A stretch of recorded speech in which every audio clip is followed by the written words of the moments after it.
Hi guys, samahan nyo kami. Mamasyal kami sa Dotonbori sa Osaka.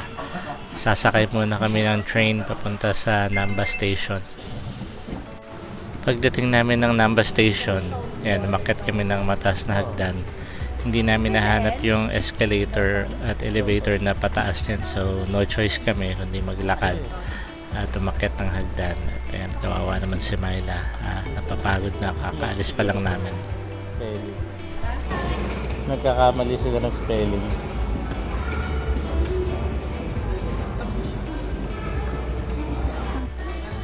Maganda lang sa mga nilalakaran dito ay may bubong, saka maganda at malinis yung nilalakaran. Ganon din, merong mga establishments sa kaliwat kanan, so hindi ka maboboard habang naglalakad ka, marami kang nakikita.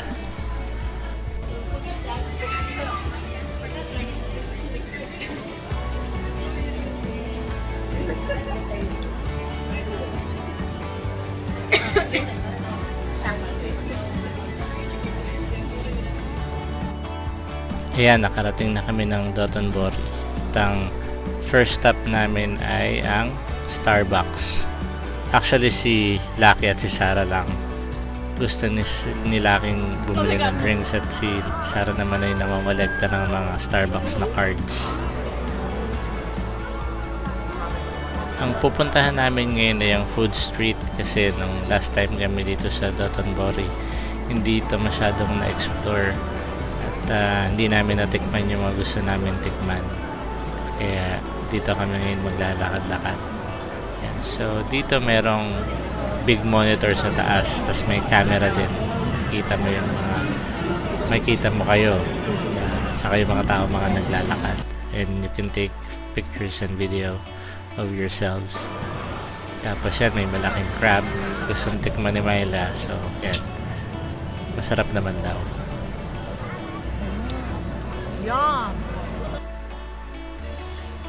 At merong yan, KitKat, sa Japan lang daw mabibili yan. Ito naman yung squid barbecue na may shrimp din yata yan sa scallops. So masarap din yan.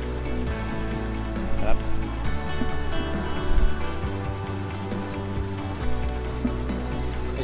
Si Lucky naman bumili ng corn dog. So yan, okay naman daw yun. At saka ito rin, candied fruit. Yan, nakitikim na rin ako. Sarap yan, matamis.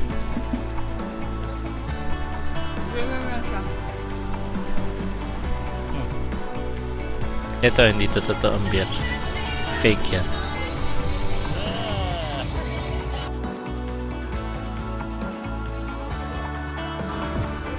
Ito naman yung Kobe beef. Ayan, inaapoyan nila at pinaplansya siguro para pantay yung pagkaluto.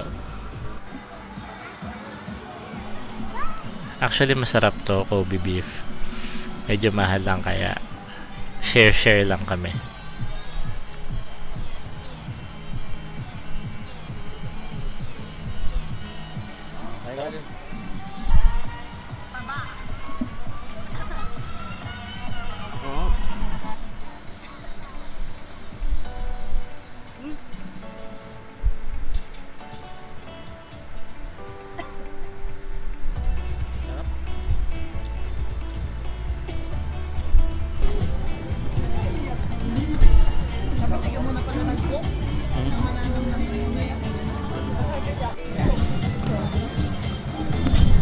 Pasayaw, kumain ng wagig ng Kobe beef.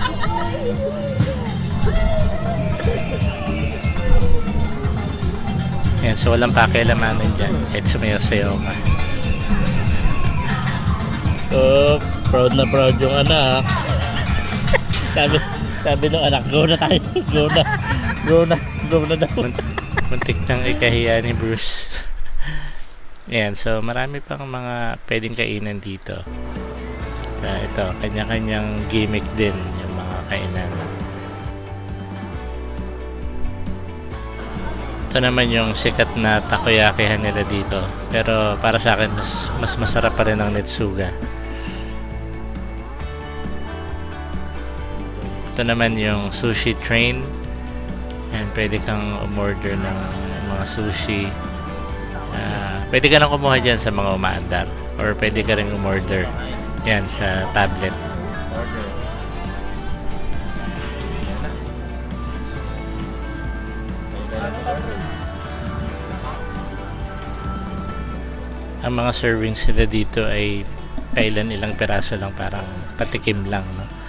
So medyo matagal or madami ang orderin mo para mabusog ka dito. Tingnan mo, bawat isang sushi ay isang subo lang. Ayan.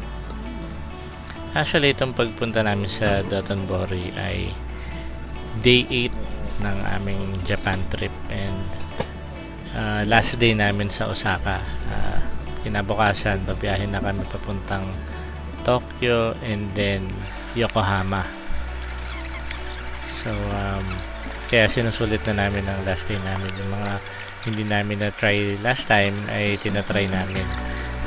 Habang nandito kami kumakain, si Sarah at si Lucky ay nandun naman sa arcade. At meet up namin sila doon after namin dito. Yan, maraming plato. Pero sa totoo, onti lang yan. Pinanood rin namin yung gumagawa ng sushi. Ito yung chef nila. Napakagaling niya mag-atado ng tuna. Ayan, no? Lahat ng parts na gamit niya talagang side to the bones. Yun lang. Thank you for watching. Bye!